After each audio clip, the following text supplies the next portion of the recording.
Until recently, most people probably hadn't heard the term Antifa.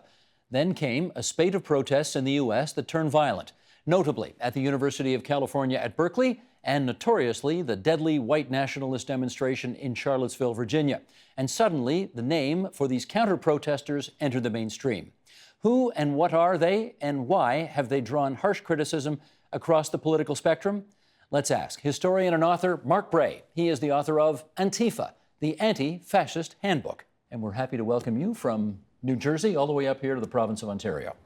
Mark, let's just start with pronunciation, because I've heard it pronounced three different ways. Antifa, Antifa, Antifa. What do you say? The Europeans say Antifa, but language evolves. People are saying Antifa. I don't get into correcting it. Antifa is, of course, short for anti-fascism. So let's start there and have you define the kind of fascism that you are opposed to.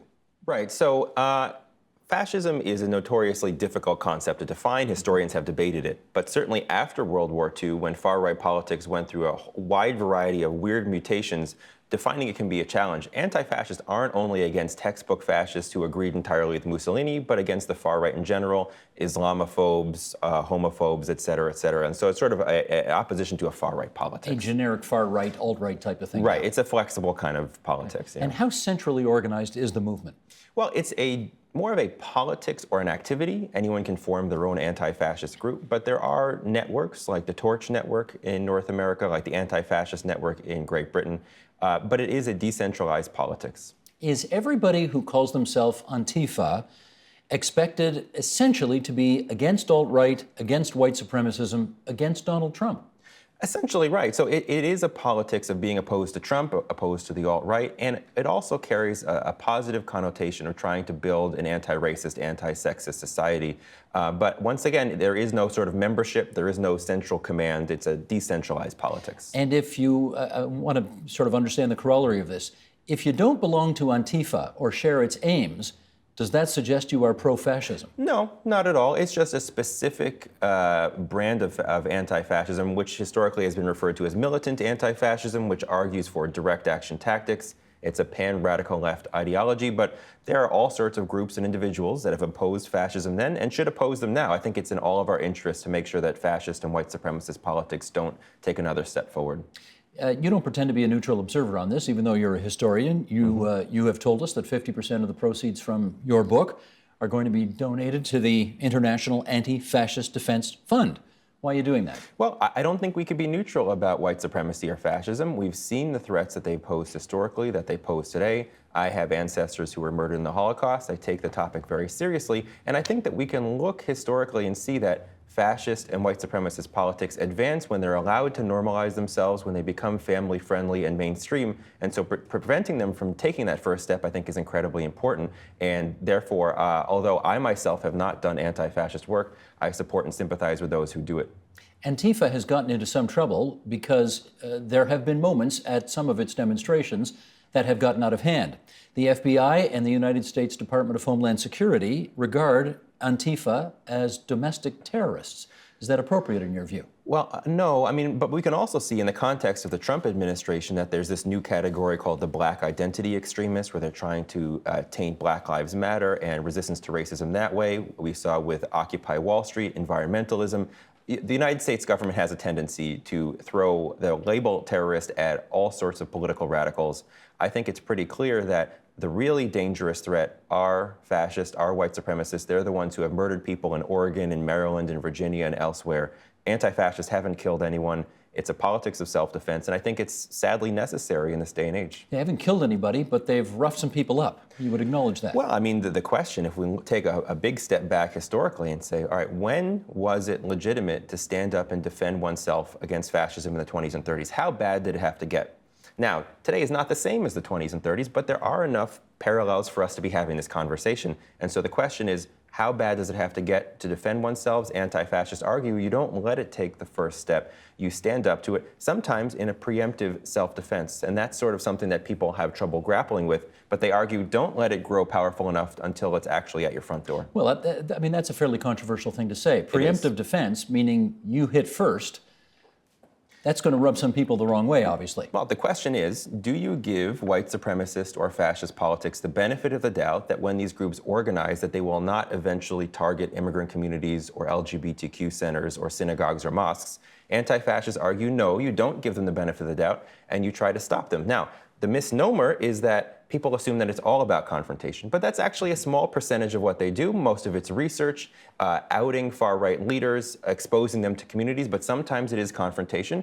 And I think the historical trajectory of this movement over the past 100 years shows that sometimes that's sadly necessary. But to be clear, you're not for Mahatma Gandhi or Dr. Martin Luther King's civil disobedience and nonviolence. Well, I'm not against them. I think that the vast majority of the time, in the vast majority of circumstances, nonviolent methods are the most effective and the most morally just. But I think that we look at the history of the Holocaust, of slavery, of genocide, that there are some times when self-defense is necessary. And I think today, when you counter-demonstrate against the far right, there is a legitimate threat, as we saw in Charlottesville, that they're going to turn violent and attack you. And being ready to defend yourself for that, I think, is just prudent.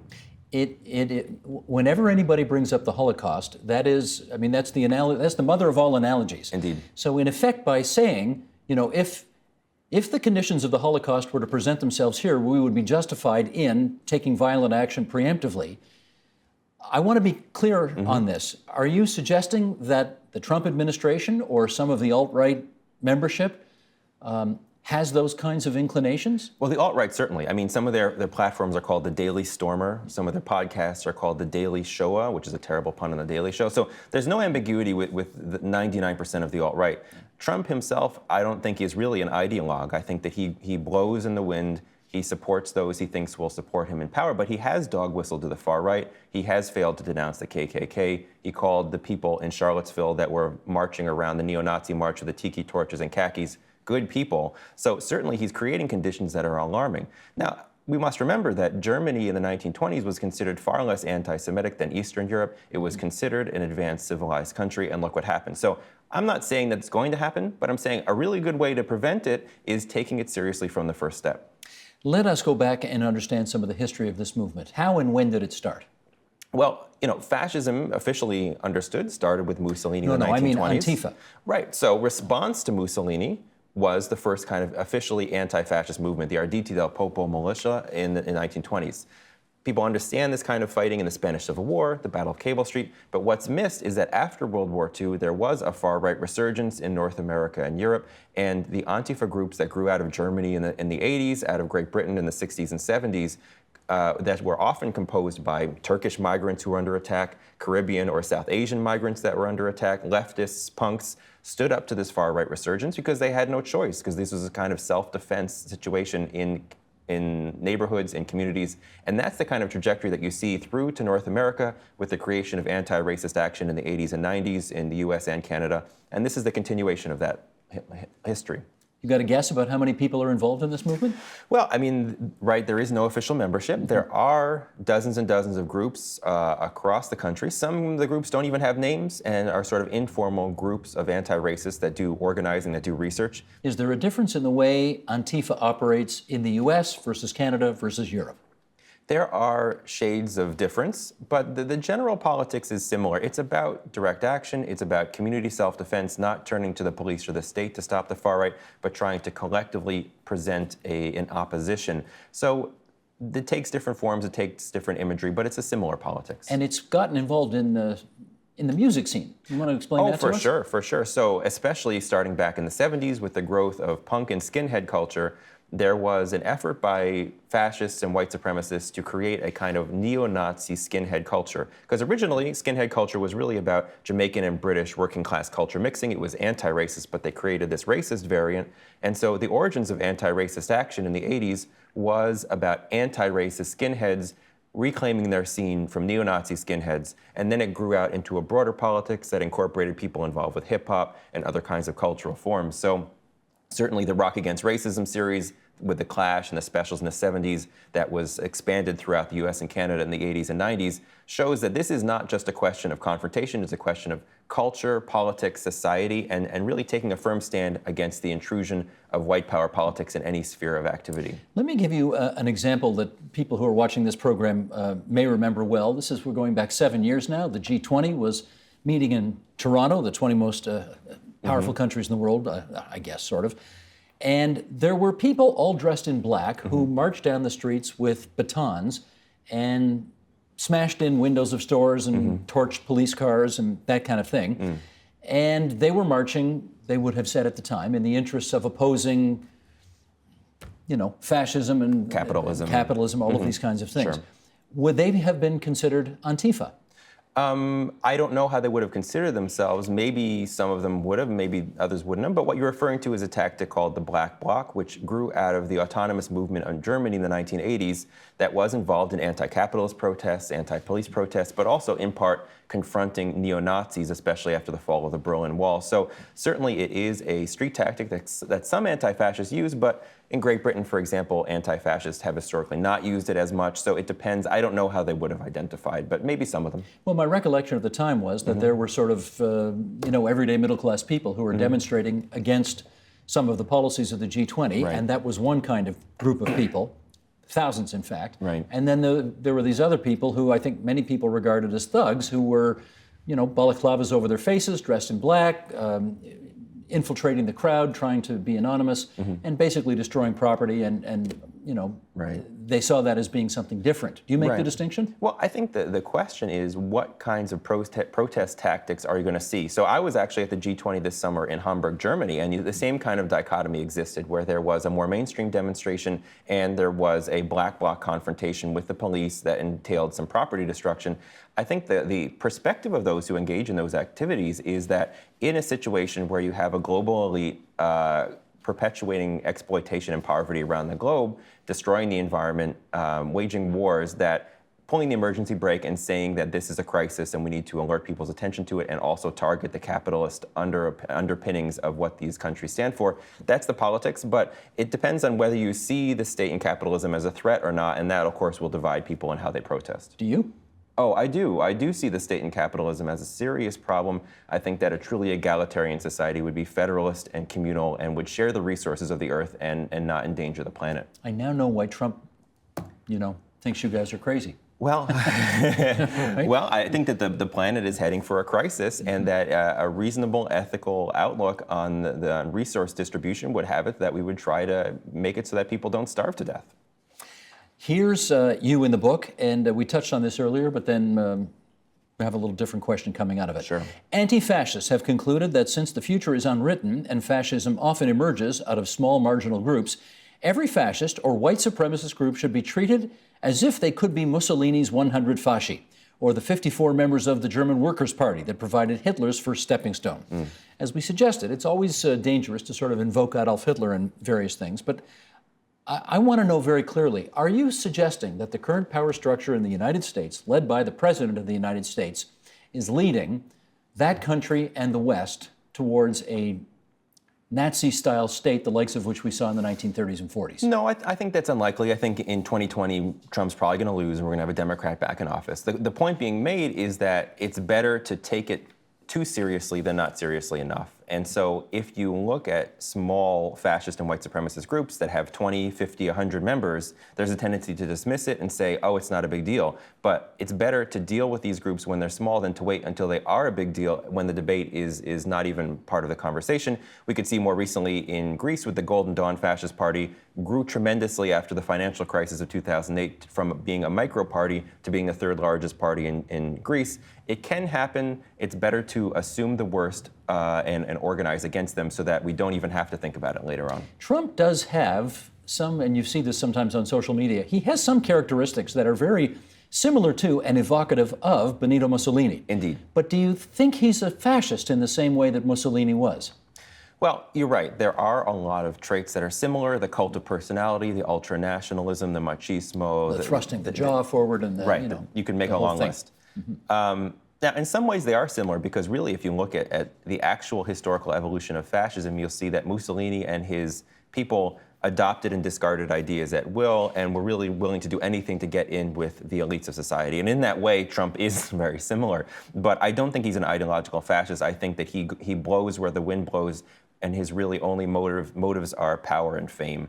So, if you go back to the 1930s, for example, the Communist Party of Germany at the time had more than 350,000 members, which sounded like it ought to have been a strong enough counterweight to Adolf Hitler, and clearly it was not enough to stop Hitler. So Certainly. one wonders, what kind of people power are you looking at today in order to counter that which you oppose? Right. So part of the problem with interwar Germany is you have a massive communist party, a massive socialist party, but when push came to shove, they weren't willing to actively confront the fascists, the Nazis in the streets. Although there were paramilitary formations that confronted them, the leadership really urged restraint and focused on electoral and union working strategies. What I'm arguing is rather than getting to the point where you have a fascist party that can get 15 or 20% of the vote, can get mayors and congresspeople into office, deal with the groups when they're small, and also deal with the ideas when they're small. Prevent white supremacist or fascist ideas from becoming issues that can be discussed in polite society. When white power speakers like Richard Spencer speak, make it so that it's not even something that we debate. It's just considered beyond the pale of what we'll consider. Well, okay, let's follow up on that then, because at Berkeley, California, in September, a group of Trump supporters planned a gathering, I guess, for an anti-Marxist protest, and it was canceled. Many people showed up, prompting a counter-protest. Both were reported as largely peaceful until a group of about 100 Antifa people showed up and physically attacked the Trump supporters. And, you know, I wonder if those tactics lend credence to the argument that the people who are opposed to free speech in this country are actually you guys. The people who are opposed to peaceful assembly, legal assembly, are you guys. The people who cancel speakers to come to campuses and participate in free speech, which is legal, are you guys. You want to speak to that? Sure. So, I mean, first, regardless of our opinion on the matter, it's important to get all the facts straight. So these alleged Trump supporter events or free speech events were in large part organized by white supremacists and fascists. The notion of the anti-Marxism rally was sort of code for talking about their conspiracy, that there's a Jewish world conspiracy that is doing all sorts of things through the guise of cultural Marxism. And so at least it's important to understand the politics of what these demonstrations are, because the media gets that wrong all too often. But they were legal demonstrations. Even saying you're right, they're still legal. Oh, entirely. There's no question that they're legal. There's no question also that, you know, the demonstrations of the Nazis or the fascists in the 20s and 30s were legal. When Hitler centralized power, it was through the Enabling Act, which was, you know, rubber stamped by Parliament. So there is no question that fascism comes to power legally. So the question is, if it comes to power legally and you don't want it to come to power, sometimes that means, from the anti-fascist perspective, that you confront legal demonstrations, because legal or not, the ramifications are pretty self-evident. And if communities don't come out to confront the far right, it's basically a green light to them expanding. And that's the argument that's put forward. If we allow transphobic, homophobic, white supremacist ideas to become considered legitimate in the public sphere, there's no question what that'll result in politically. So that's the argument. Anti-fascists, of course, are social revolutionaries. They are opposed to a liberal conception of free speech, but they have their own vision of a really diverse society that allows all different kinds of people to participate. If fascists expand, if they grow, they're the real threats to free speech. We can see that historically. But I got to follow up on that. You're saying if we allow people who are hate mongers to speak in public, we know what the impact of that will be. And the suggestion seeming to be that they'll eventually get more people on their side and take over. And I always thought that the response to bad speech was just better speech.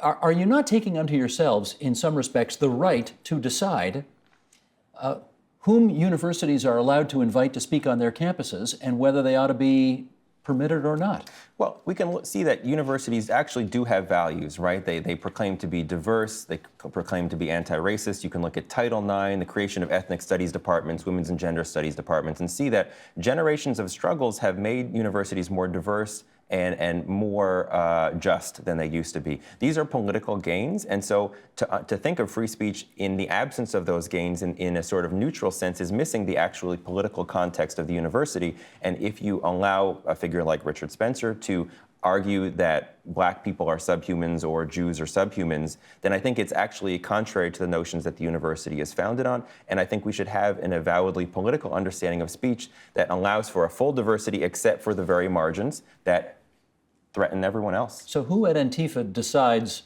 this person is okay to speak on campus, but this person crosses the line and therefore we're going there? Well, the presumption is that politics is always clear. So there have always been debates in every social movement and every social struggle as to where to define the kind of boundaries, the goals, the targets, the methods, and the strategies. That's true of any movement you can come up with. It's true today. But I think when you see counter protests to in Boston or Berkeley or elsewhere, you see that there are thousands and thousands of people who come out. This is a popular response, and I think it'll be played out through popular politics. The Boston thing was pretty peaceful, too, at the end of the day, wasn't it? Except for the police attacks on some of the people towards the end, but for the most part, yeah. For the most part, I mean, thousands of people came out, and there obviously weren't thousands of people rioting. Right, well, certainly, and it shows that it is important for people, regardless of their opinion on how to respond to the far right, to show up and say, we're not going to tolerate this.